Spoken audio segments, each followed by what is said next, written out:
Assalamualaikum warahmatullahi wabarakatuh. Ibnu Sina pernah berkata, tak ada penyakit yang tak bisa disembuhkan kecuali kemalasan, dan tak ada obat yang tak berguna selain kurangnya ilmu pengetahuan. Perkenalkan, nama saya Ahmad Haider Ali, dan dua saudara di sebelah saya. Iqfar X Ramadhani, dan Muhammad Joka Putra Pratama.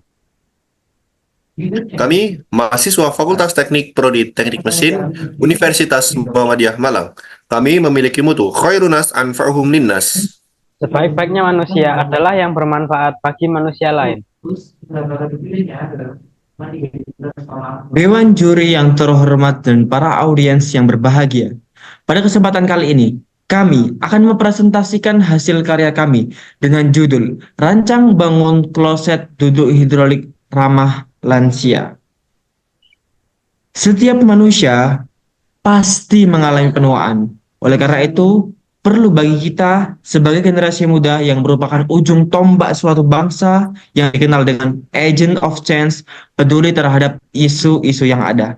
Adapun beberapa isu ataupun permasalahan yang dimiliki oleh lansia, mulai dari gangguan kesehatan umum, sebab lansia terpleset ataupun terjatuh di kamar mandi. Itu sangat merepotkan bagi mereka.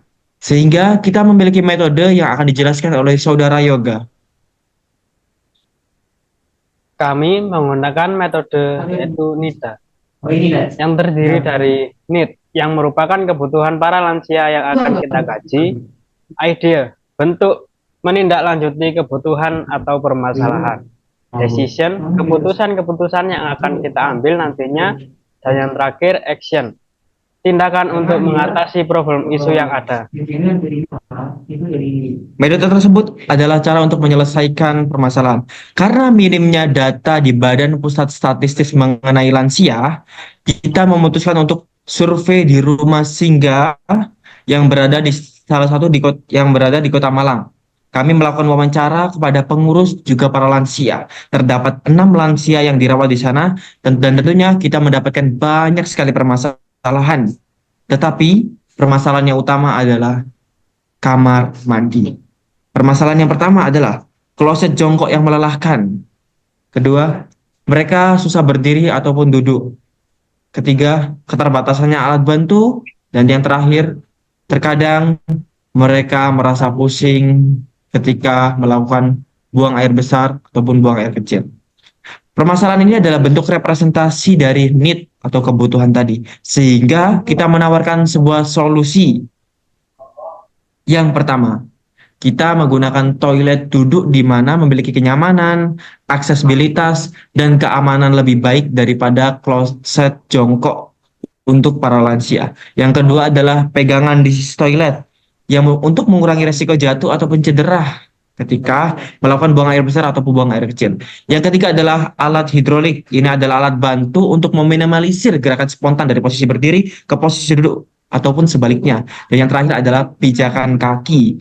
Karena kita tahu setiap kita tumbuh atau tua, kita pasti akan merendah atau bungkuk sehingga mereka butuhnya alat bantu untuk naik. Dan ketika mereka melakukan buang air besar ataupun buang air kecil, mereka mendapatkan kenyamanan presentasi dari idea tadi. Sehingga kita menawarkan spesifikasi alat yang akan dijelaskan oleh saudara Ivan. Baik, spesifikasi merupakan bentuk representasi dari decision atau diskusi yang telah kami lakukan. Kami membuat alat dengan dimensi persegi dengan ukuran panjang 103 cm dan lebar 74 cm. Menggunakan matelan 50 cm dengan kecepatan hidroliknya adalah 5 mm per second. Daya listriknya cukup kecil, yaitu di 60 watt dan derajat kemiringannya 45 derajat. Range beban yang dapat Kemudian prinsip kerjanya sendiri merupakan bentuk dari action yang kami lakukan untuk mengatasi masalah tadi. Kami menghubungkan 5 komponen sehingga mendapatkan hasil alat, yakni kloset hidrolik ramah lansia, di mana 5 komponen tersebut adalah stop kontak, adaptor, control unit, remote hidrolik itu sendiri. Di mana prinsip kerjanya adalah stop kontak sebagai sumber listrik, kemudian disambungkan ke adaptor, di mana adaptor ini berfungsi sebagai pengubah arus alternatif current atau AC menjadi direct current atau DC. Kemudian arus tersebut dihubungkan ke control unit, di mana control unit tersebut sudah terhubung dengan remote. Dan fungsi remote ini sendiri adalah memberikan sinyal perintah kepada control unit untuk menggerakkan hidrolik baik naik maupun turun. Yang hidrolik di sini sudah terhubung dengan dudukan kloset. Cara kerjanya sendiri adalah alat ini selalu dalam keadaan hidup atau standby. Dan ketika ingin digunakan, maka dudukan kloset dinaikkan di ketinggian maksimal, yaitu di kemiringan 45 derajat. Kemudian, lansia dapat diposisikan ke dudukan kloset. Setelah dirasa nyaman, maka dudukan kloset bisa diturunkan di posisi normal. Ketika sudah digunakan, dudukan kloset bisa dinaikkan kembali di ketinggian maksimal di 45 derajat. Dan kemudian setelah digunakan bisa dikembalikan ke posisi normal kembali. Berikut adalah simulasi dari rangka yang kami gunakan. Jadi, fungsi dari simulasi ini sendiri adalah mengurangi kesalahan-kesalahan ketika alat ini akan diproduksi secara massal. Kemudian ada 3 faktor yang mempengaruhi hasil simulasi, yaitu pembebanan, di mana kami menggunakan 65 kg, di mana 65 kg ini merupakan rata-rata berat lansia yang ada di Indonesia. Kemudian yang kedua adalah material.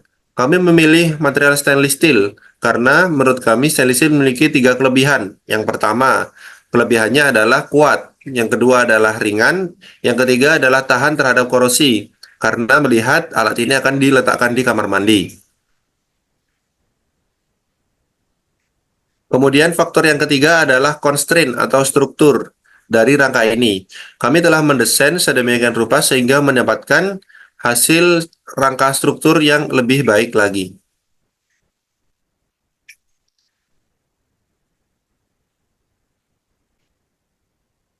Kesimpulannya adalah toilet kloset hidrolik ramah lansia yang kami buat ini, yang dilengkapi dengan pegangan tangan, dudukan kaki, serta hidrolik, memiliki fungsi menambah kenyamanan, keamanan, serta aksesibilitas yang lebih baik lagi bagi lansia maupun orang dengan keterbatasan fisik.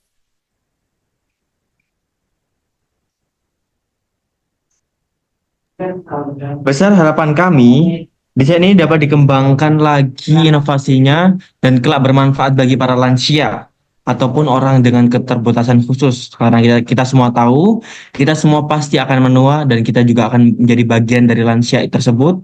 Sebagai generasi muda atau agent of change, kita harus tetap berkarya dan menjadi orang yang bermanfaat bagi manusia orang lain. Seperti yang dikatakan Nabi, khairun nas anfa'uhum linnas. Sebaik-baiknya manusia adalah yang paling bermanfaat bagi manusia lain. Sekian dari kita.